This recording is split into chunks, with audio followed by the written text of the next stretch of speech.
Well, as defensive tackle Fletcher Cox said, heading into the locker room, it wasn't pretty, but a win is a win. The Eagles survive in Indianapolis, a 17-16 win over the Colts to get to 9-1. This is the Locked On Eagles postgame show coming up next.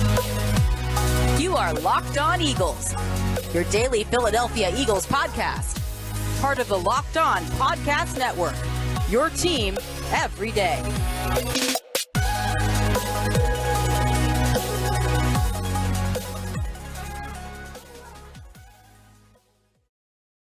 We thank you so much for making Locked On Eagles your first listen each and every day. Welcome into the postgame show right here on Locked On Eagles. I'm Louis DiBiase.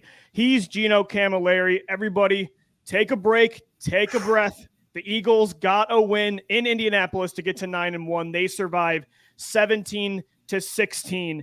Gino, what a game. A frustrating game for 3.5 quarters. But what I'll start by saying is this.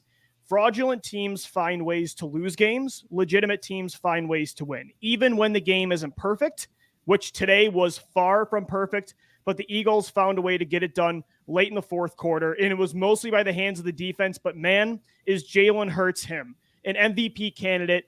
I loved that he checked off the box today of you are late in the fourth quarter, trailing by one score. You have to score a touchdown to win the game, and you do it. You drive the team down the field and get the job done.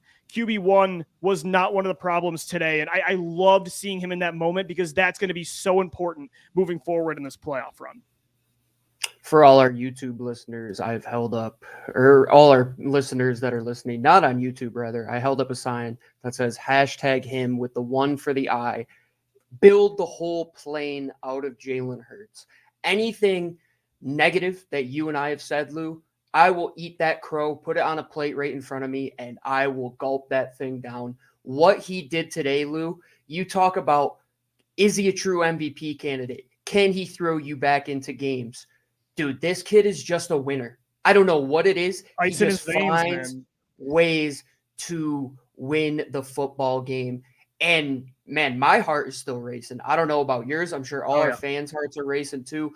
That one was sketchy, but one guy who I've said throughout these past few months, the one thing about him, he is cool, calm, collected in the biggest of moments, the largest of stages. Yeah, you're playing the Indianapolis Colts, but the Giants just lost to Detroit. You have a chance to go out and take a massive lead in the Vikings NFC play the East. Cowboys. You could gain. Yes. You're going to gain a game on one of them now too, and your quarterback gets 276 total yards today of offense.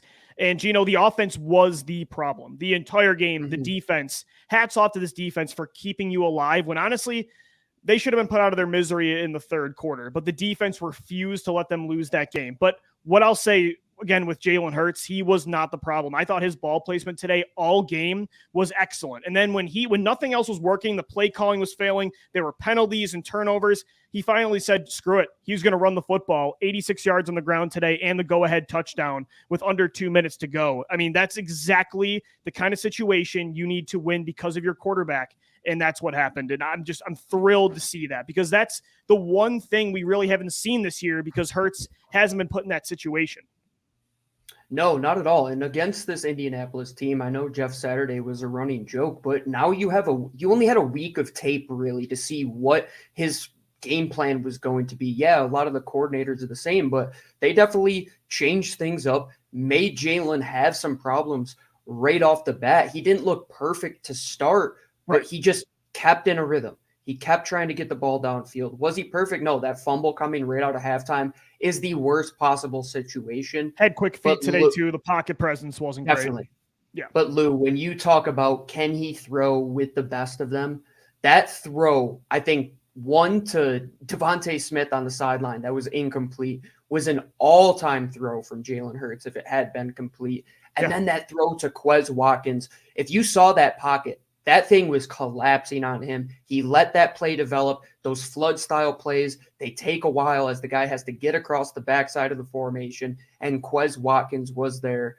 He gets in the end zone, and then the last drive, Lou, to culminate it all.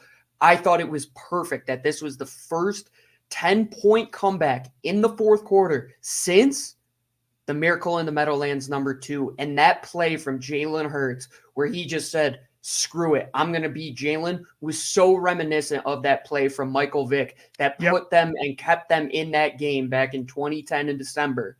And Jalen Hurts, 4th down, picks up the 1st down. Game on the line on 3rd down, picks up the touchdown after getting sacked, or a tackle for loss, rather. Man, I don't know what more we can say about this kid, because everything you wanted to see, can he come back when push through adversity? Yep. Can he throw you back into a game? Yep. Can he use his legs when you need to? Absolutely. The ultimate weapon, man. The ultimate weapon. He does it all, and hats off to them. But the defense, Lou, that was the star of the show. Oh, yeah. Look, Jalen Hurts was clutch. And even before those plays you're describing, Gino, and even before the Quez Watkins passing touchdown, that 30-yard rush that he had where the pocket was pretty clean, but Jalen was in scramble mode at that point in the game. And the way he just wheels around, it almost looked like Donovan McNabb, that play against Dallas in 2008, where he's just running around and finally finds a guy down the field. But Jalen took off with his legs, a huge gain. Just, again, I love those situations, and it's a nerve-wracking situation, but when your quarterback, those are the best feeling kind of wins, even though it wasn't pretty, when your quarterback in a late situation where he's trailing drives down to win the game. I mean, that's exactly what you want. But you're right, man. The defense, I mean, the Marcus Epps forced fumble, the Hassan Reddick sack to force a field goal to give Hurts even a chance, and then the Brandon Graham sack on the final drive. I mean, that defense was as clutch, if not more, than anybody else on that team. You held Jonathan Taylor to under 100 yards. That's a win in and of itself. And outside of that first drive, Lou, this defense looked like they were themselves again. And I think that we saw the blueprint of what Gannon wants to do. And what he wants to do is on 1st down, he wants to keep it to a 1-yard gain or a tackle for loss, which in the second half they did back to back to back to back. They were just all over the backfield, getting to Jonathan Taylor, getting to Zach Moss when they needed to. And then on 2nd down, you keep everything in front of you. You float to the football, you rally to the football. And on 3rd down, anything can happen. And that's kind of the blueprint of what happened, especially on that last drive as well. Brandon Graham, retire the guy's number. Of course it was Brandon Graham. Of course it was Brandon Graham. Just one of those clutch players in Eagles history. Yeah, Gino, you mentioned Jonathan Taylor. That first drive, he had 7 carries for 49 yards. The rest of the way, 15 carries for 35. That was huge. And we saw that first drive. We're like, here we go again. They marched right down the Eagles' throats. But they were incredible for the remainder of the game. And, you know, of course, it was a lot of the same guys, Hassan Reddick and Brandon Graham, Marcus Epps stepping up big. But how about the new guys, too? I mean, Linval Joseph and Ndamukong Suh get a team sack there. Milton Williams gets a sack. Everybody stepped up, the role players, too. I mean, this was a complete effort on defense, and it had to be, considering how much the offense was trying to create a loss in this situation. I thought the story of the game can boil down to one play in particular, and that's the play that the Eagles had to challenge on the Paris Campbell drop, which they called a catch. I can't believe they called that a catch to begin with. No, and what was special about that to me was Josiah Scott. He also did that another time as well, just fighting to the end of the play. 2 big pass breakups, yeah. Because that set the tone for what would be arguably the biggest moment in the game when they let that Jonathan Taylor run continue, and you saw everybody swarming to the football. And that mentality that play doesn't stop until the whistle blows is everything that we've been wanting to see from this Eagles defense. That first drive, we're all saying, oh man, this is happening again. Nobody can do anything. Then they settled down. They hit their gaps. Jonathan Gannon sent some timely blitzes in there. They were able to get pressure with 4 when they needed to. And on the back end, outside of a couple big situational pickups, the guys on the back end did an excellent job. And man, Marcus Epps, like, talk about a hero. Every week, man, he makes a big run play. Always, this one was a forced fumble on one of the best running backs in the league. Yeah. He is going to get paid. Chauncey Gardner-Johnson's going to get paid. And above all, Jalen Hurts is going to get paid. I think we can take that away from this game. Absolutely, Gino. The Eagles survive in Indianapolis to get to 9-1, a 17-16 win. Just a gritty character win that when you're playing with home field advantage throughout the playoffs, I think this is one of those games that you really will remember if all things go well the rest of the way. But that was definitely a big win. We'll continue to get into it coming up next right here on Locked On Eagles, because it wasn't a perfect win. There were a lot of issues on offense that we have to talk about. But first, guys, today's podcast is sponsored by Total Wine & More. This holiday season, find what you love at Total Wine & More. With so many great bottles to choose from, it's easy to find a new favorite, Cabernet or Chardonnay. I've been a beer guy most of my life, but I've been dabbling in the wine game lately, so I'm definitely going to hit this one up. The perfect gifts for everybody on your list will be at Total Wine & More, with some help from a friendly guide. And all with the confidence of knowing you found something special for the lowest price. Love what you find, only at Total Wine & More. Curbside pickup and delivery available in most areas. Visit TotalWine.com to learn more. Drink responsibly. Be 21. Guys, today's Locked On Eagles is also brought to you by Turo. Turo is the world's largest car-sharing marketplace. With Turo, you can book any car you want, whenever you want it, from a community of local hosts. Browse a huge selection of vehicles for just about any occasion or budget across the U.S., the U.K., Canada, and coming soon to Australia. Book a spacious SUV or minivan for a family road trip. Get a classic or luxury car for a special event, birthday, or holiday. Find affordable economy cars if you're on a budget and just need to get from A to B, or even test drive that new electric vehicle to see if it really fits your lifestyle. Many Turo hosts can even deliver the car right to you. Every trip is backed by liability insurance. Terms, conditions, and exclusions apply. Forget boring rental cars and find your drive at Turo.com. This is the Locked On Eagles post-game show. Thanks so much for making Locked On Eagles your first listen each and every day. For your second listen, guys, check out the Locked On Sports Today podcast. From the games that matter the most to the biggest stories in sports, go beyond the scoreboard and behind the scenes with local experts and insight only Locked On can provide. Locked On Sports Today, available on this app, YouTube, and wherever you get your podcasts. Gino, the Eagles survive in Indianapolis 17-16. The Eagles defense holds on for dear life all game. The offense finally comes through on their final drive, a go-ahead rushing touchdown from Jalen Hurts. QB1 looked like an MVP candidate in that fourth quarter, and that's all you can ask from your quarterback. But at the same time, man, this offense really would have been the reason you lost this game. And it's the second week in a row that you've just had untimely mistakes, right? A.J. Brown's fumble. 2 weeks in a row now, your offense is driving down one score late in the game, and a receiver has a costly fumble in enemy territory. There was the strip sack right when the second half started. There were all the penalties and weird play calling without Dallas Goedert today. Overall, the offense was pretty much, outside of Hurts, a complete disaster today. Yeah, situationally, that A.J. Brown fumble is one thing Huge. that you just can't see, and it can't happen because, frankly, that's basic day one ball security. You got multiple guys rushing in around you. You just saw it happen on the Jonathan Taylor play. You got to clasp that hand. You got to secure that ball. You know, you got to like be Quez safe Watkins did. I mean, he learned from it on that touchdown grab, but yeah, Brown didn't. Exactly, especially after last week when that was kind of the nail in the coffin for this Eagles team, was that fumble in a big time spot. You thought after getting that fumble that you would take care of this, go down the field, score. Well, you put yourself behind the eight ball once again. And a lot of it, Lou, goes down to just shooting themselves in the foot because, frankly, the penalties are one thing that just continues to get to them on offense. And when you're in 1st and 35, anytime in a game, you know you are an undisciplined unit. And especially with the veterans that they have, it was uncharacteristic.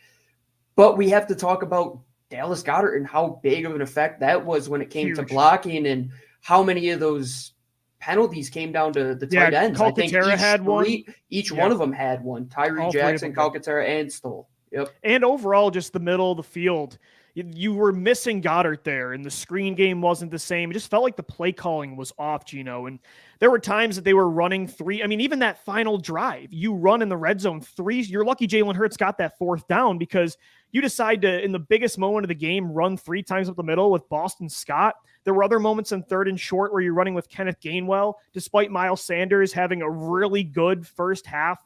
And even like the strip sack on Hurts to start the second half. Why is Miles Sanders one-on-one with Yannick Ngakoue? It was a very, and I guess maybe this is the glass half full approach, is it was very uncharacteristic by Shane Steichen, by this team overall, with the penalties and the turnovers. It's not like the 2019 Eagles or 2018 where it started to spiral. You know, this is only 1.5 games now it's been happening. But at the same time, it was the entire game today, and it nearly cost them. It definitely did. And the first thing I'll touch on is the Miles Sanders situation where Yannick Ngakoue was one-on-one with him. So what they want to do to let that play develop, they ran that slide protection to the right, meaning all the offensive linemen and the tight end blocking go to the right. But the one thing that they should have recognized, and this could be on Hurts, it could be on Jordan Mailata, is that if you have enough guys where you can one-on-one any of them. You don't have to combo that 3-tech, which they did. Jordan Mailata and Landon Dickerson end up comboing the 3-tech when in reality, Jordan Mailata should have checked out of that to pick up Yannick Ngakoue to help out the slide protection. So, yeah, very uncharacteristic, especially coming out of halftime. But situationally, Lou, this team has to get better. The third down play calling has to get better. The fourth down play calling has to get better. And the thing I think that Shane Steichen gets in his head about is that he wants to run plays instead of thinking about players.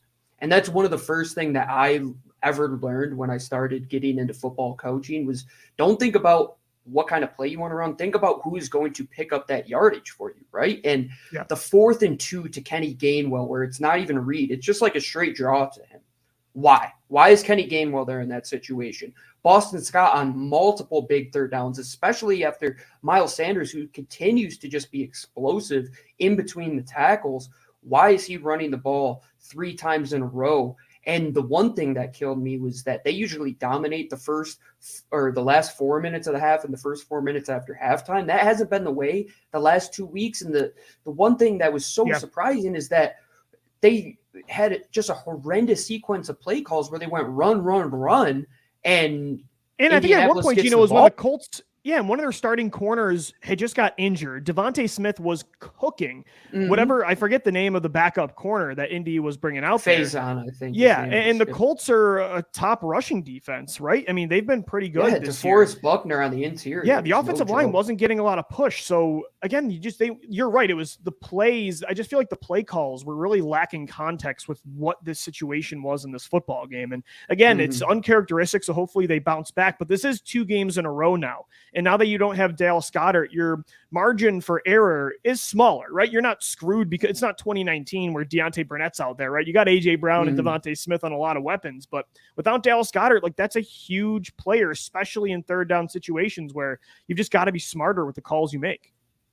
I absolutely believe so. And you look at who is running that offense, it's Jalen Hurts. In every situation on third down, he should be an option. It should always be some sort of read that can get Jalen Hurts on the edge. There was the one play late in the game where I think he made 2 decisions where if he hands it to Boston Scott, he probably picks up yards and instead he pulls it and they had the read on him. But that happens. But then the times where you get the big yardage is where you pay off with that style of offense. And I want to keep it in the hands of my playmakers. And Devontae Smith, A.J. Brown making up for a lot of what Dallas Goedert left on the table was big. They definitely both had big days outside of the A.J. Brown fumble, but they're going to have to find a way. They're going to have to adapt. You can't make excuses, especially with as good of personnel as you have. You have to find a way around the Dallas Goedert situation.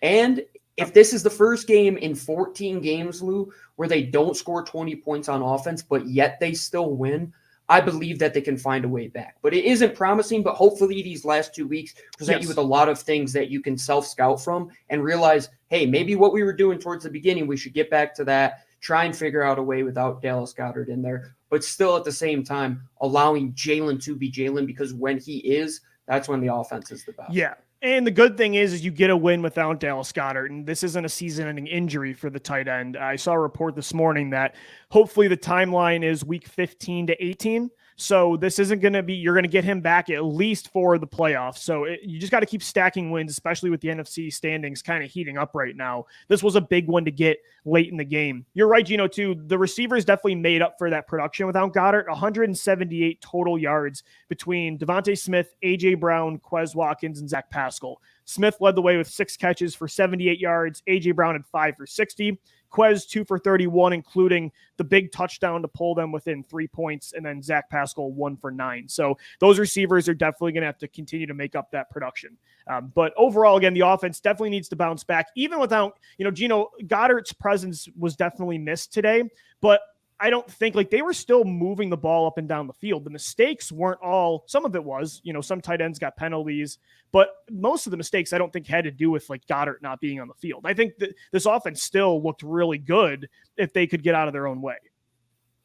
And when this is one of the better rush defenses that you're going to play, and you knew that you're going to have to find a way to get back in with your arm and with your quarterback, what Jalen Hurts was doing in that game was true MVP level stuff. I mean, Never once did he waver. He trusted his wide receivers the entire way. He threw with anticipation. He threw with timing. There were some moments where he got a little happy feet, but for the most part, on the biggest stage, that Quez Watkins touchdown, when you go back and watch that and see the replay, see how that pocket collapsed on him and he stuck in there, that's the type of growth that you have wanted to see from Jalen Hurts. And they did something that they haven't done in 12 years, come from a fourth quarter comeback down 10 plus points. It was against Indianapolis. Was it pretty? But no, you had a chance to go up in this division, keep pace with the Vikings. You could have thrown that all aside. Lou, what you said, frauds lose these games. Real teams figure out a way to get through adversity.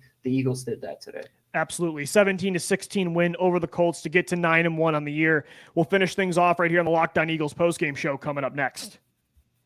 Today's show is brought to you by, and today's edition of Locked On Eagles is our 1,000th show. So this is special.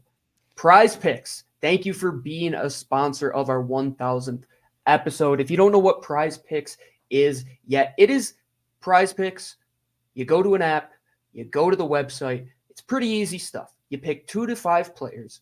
You choose if they're going to go over. You choose if they're going to go under their projected allotment of points. If you went under today from Jalen Hurts, well, I'm sorry to say, the kid came out and performed. It is easy. All you have to do, like I said, grab the app, go to the website. You pick 2 to 5 players. You can win up to 10 times your money. You can get it done in under 60 seconds. And you can do it on any sport, not just football. You can bet esports, women's college basketball, the World Cup, WNBA, NFL, NBA, any league you can imagine. Safe and easy withdrawals. All you have to do, you put in your money secure, you get it out secure. It's safe. It's daily fantasy where you are picking guys against yourself. Unlike the major daily fantasy sports where you're going against 5,000 people, you're only going against yourself. Go to prizepicks.com today. Use the promo code LOCKEDON. That's LOCKEDON. And you'll get a 100% instant deposit match. Put in 100, they'll give you 100. Put in 50, you'll get 50 back as well. Prize Picks, we thank you for making the 1,000th edition of Locked On Eagles a super special one. Thank you so much for making Locked On Eagles your first listen each and every day. It's the post-game show. The Eagles survive in Indianapolis to get a 17-16 win. They are 9-1 now on the year. Gino, a big win because, the New York Giants lost to Detroit today. So you gain a game on New York. They were right behind you in the division race. This was an important win too because Washington got another win with Taylor Heineke, 4 or 5 wins now. They're 6-5. Dallas and Minnesota play today, so you're going to gain a game on one of them, but another one of those teams is going to inch closer. So you had to get this win. The NFC standings are really tight. And it's crazy to say when you're 6-7 games, now 8 games over 500 that you can't be comfortable, but that's the reality of this conference. And so although we're not happy with the way this win happened outside of Jalen Hurts and the defense, for the offense especially, a win is a win in this sense because it's very important to keep stacking them. It definitely is. It doesn't hold as much weight as a division game. It's out of conference as well as. It doesn't feel as good as when you beat Minnesota on prime time. Right. But again, you got to get wins here. You have to get wins. And in the NFL, it doesn't always come pretty. And it comes down to just playing good, fundamental football. And as Jason Kelce says, it's not who's the toughest, it's who's the toughest the longest. And the Eagles proved that today, man. It wasn't easy. The run game couldn't get going like it usually can. The offensive line wasn't nearly getting the push that you thought. The defense came to play when it mattered. And sometime this season, we were going to have a defensive performance that wins you a football game. And this was the one. So Jonathan Gannon, hats off to him. And I thought a good takeaway from that is what he was able to do, especially after that first drive. Getting Linval Joseph and Ndamukong Suh in there, Lou, you talk about it. I don't care what their age is. It made an instant impact because when Linval Joseph's making plays from the jump. Right away. And they both were combined on a sack, which was just unbelievable. Howie Roseman had to be grinning up there. I was going to say, Gino, this is a big win for Howie Roseman because of how good the defensive line looked. I mean, they continue to pour assets into this unit. They refuse to not have depth and to not have star power up front. They finally have an issue on defense. Howie brings in these 2 veterans, Suh and Joseph, this week, but it wasn't just them. Milton Williams gets a sack. I thought Josh Sweat was consistently getting to Matt Ryan all game. Riddick and Graham come up with 2 big sacks the final 2 drives. The defensive line, when it mattered most, really came through.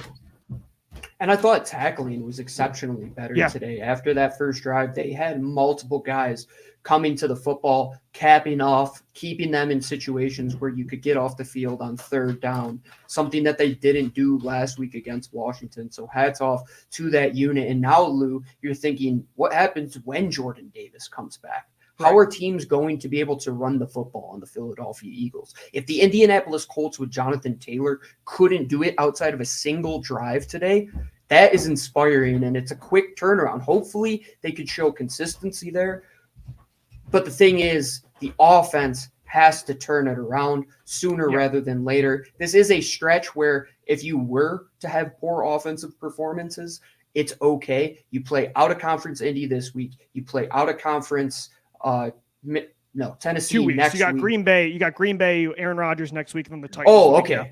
Yeah. Oh, Green Bay's next week, man. Green Bay's next week. Yep. So confused on this. Okay, so that's a big time matchup as well. And Aaron Jones and AJ Dillon, they're going to be running the rock on you, so you got to be prepared. And then you got Derrick Henry the week after. Yeah, they went out and took care of business, and they were physically imposing, Lou. Like today, I look at that defense, and for once I said, yeah, that was a frightening group out there. Their linebackers were swarming. TJ Edwards made big plays. Kaiser White just continues to play exceptional football at a high level. Chauncey Gardner-Johnson was doing his thing once again. He hit the over on your tackle bet pretty quick. Yeah, right away. But with 12 minutes left in the second quarter, he hit 6 tackles. It was crazy. Do you know how did we do with our LOE 3 today? Not great. Not great no? again. I didn't do exceptional. Yeah, you're on fire, but I'm not doing too great. I went 1 and 2 today, though. The only thing I hit was the over on Jalen Hurts rushing yards. Yeah, so we go 2 and 4 once again. Yeah, but that's okay. We're not going to put a damper on what happened today. Our 1000th episode, we weren't going to let that ruin us. And that's kind of why my heart was racing a little bit more. I was like, do we really have to do our 1000th episode on a loss to the Indianapolis Colts and Jeff Saturday? That would be, I guess it'd been fitting considering the start of when we started the show together, 2018, 2019. These were the kind of games we were getting all the time. All the time. And I just had nightmares when they're in that 4th down situation to end the game. I'm like, this is Indy. This is Tennessee, this is Carolina. I'm like, we can't let Indy do this exact same thing to what Tennessee and Carolina did to us in 2018. Get rid of the sins of the past, which this Eagles team has continued to do. And on a week-by-week basis, Lou, they're being tested. They're being tested in games where they have to find a way to win. Was today easy to win this football game? Man, no. It doesn't change how I think this team has proven me wrong in 2022. Like you said, they've gone out and proved every woe that we had about them. Jalen Hurts truly is the guy. They got exceptional play from their wide receivers. Their offensive line, even in their worst day, still has a good enough day to get it done. And the defense looks like a Philly defense once again. I'm so happy that they pulled this one out. It just feels extra special the way they did it too. They keep winning. They're finding different ways to win football games. And that's the great thing is this an ideal outcome? No, but every game is going to look different. And you just want to know that they can overcome things. Yeah. Can you blow a team out throwing the football? Yes. Can you control the clock and run? At the same time, can you late in the 4th quarter come through on both sides of the ball? Because, when you're in the playoffs, there's going to be these kind of situations that are big moments. And it just feels like this team has the right makeup and DNA where the moment's never going to be too big for them. That's represented so much by their quarterback in Jalen Hurts, but also a guy like Brandon Graham. He's been there before. He made that kind of sack in a Super Bowl against the greatest quarterback ever. So just to see that kind of makeup and to see that on the field late in this game, again, the first 3 quarters were very frustrating, but I'm almost kind of glad we got to see that late in the 4th quarter because we haven't seen them in that kind of situation so far this year. Absolutely. And the D won the football game. Yeah, and that's something we haven't seen. And that ultimately is a good mixture when you have wins from your defense, when you have wins from your offense, and you can put together a full 60 minutes. It's going to come. It's going to come. It's like a boxing match. Nick Sirianni in his coach speak always says it. You're going to get knocked down, but it's a heavyweight fight, and you're going to go 17 rounds now in this day and age in the National Football League. You have to pull out the wins when you can get them, and you did it at the back of hashtag him. Him. Jalen Hurts, man. Jalen Hurts, He's man. the guy. He's him. The Eagles take it 17-16. They're 9-1 now on the season. The Green Bay Packers up next week. Make sure you subscribe to Locked On Eagles. We got a show for you Monday through Friday on all podcast platforms, on YouTube as well, and on Twitter. Hit us up at Locked On Birds, at GC24_football, and at DBLCLOE. Thank you for making Locked On Eagles your first listen each and every day. For your next listen, check out the Locked On Sports Today podcast. The biggest stories of the day, plus instant reactions, big game recaps, and the take of the day. Available on Odyssey, YouTube, and wherever you get your shows. For Gino Camilleri, I'm Lou DiBiase signing off. As always, thank you for downloading. Thank you for watching and listening. Locked On Eagles. Let's go, Birds. Fly, Eagles, fly.